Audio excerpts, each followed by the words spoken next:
The conflict between Israel and Hamas is escalating, and with it comes mounting pressure on Israel to bring an end to the war. The international community has been criticizing Netanyahu's government, accusing the nation of committing war crimes and causing a humanitarian crisis in the Gaza Strip. Turkey has stepped in with a harsh step.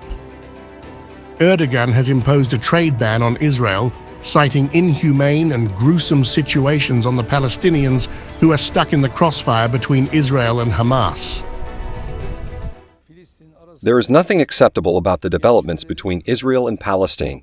Up to now, Israel has killed 40 to 45,000 Palestinians without mercy.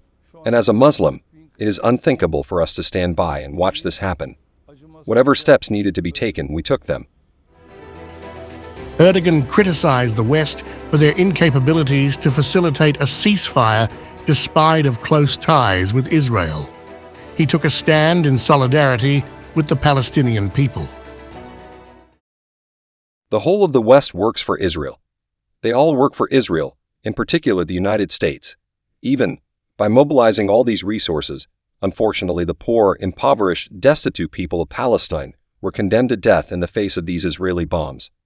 We could no longer stand it, and we took our steps. We had a trade volume that had reached $9.5 billion between us. But we closed that as though this trade volume did not exist. Turkey has vowed to continue the imposed export ban until the Israeli government allows the flow of humanitarian aid in the region. Turkey has also formally joined South Africa in a legal case against Israel at the International Court of Justice. Today we presented the results of our evaluations to our esteemed president, and in accordance with the political decision taken, I would like to announce here for the first time that we, as Turkey, have decided to formally intervene in the legal case filed by South Africa against Israel at the International Court of Justice. Turkey has condemned Israel's military operations in the Gaza Strip. They call it a genocide.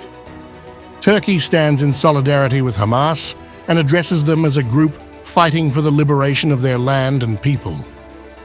Earlier in April, President Recep Tayyip Erdogan accused Western nations of double standards for allegedly speaking out against Iran over its attacks on Israel, but not condemning Israel for targeting the Iranian consulate in the Syrian capital Damascus earlier.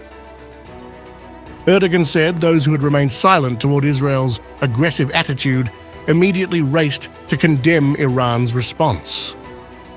He laid primary responsibility for tensions in the region on Israeli Prime Minister Benjamin Netanyahu, calling him bloodthirsty and accused of escalating tensions to prolong his political life.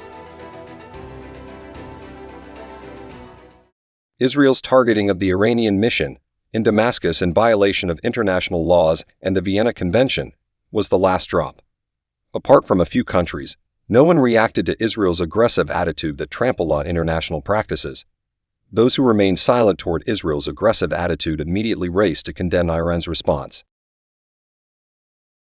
The number one party responsible for the tension is Israeli Prime Minister Benjamin Netanyahu and his bloodthirsty administration.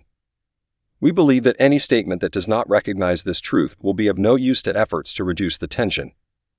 Netanyahu risks the lives of both his own citizens and the people of the region in order to extend his political life.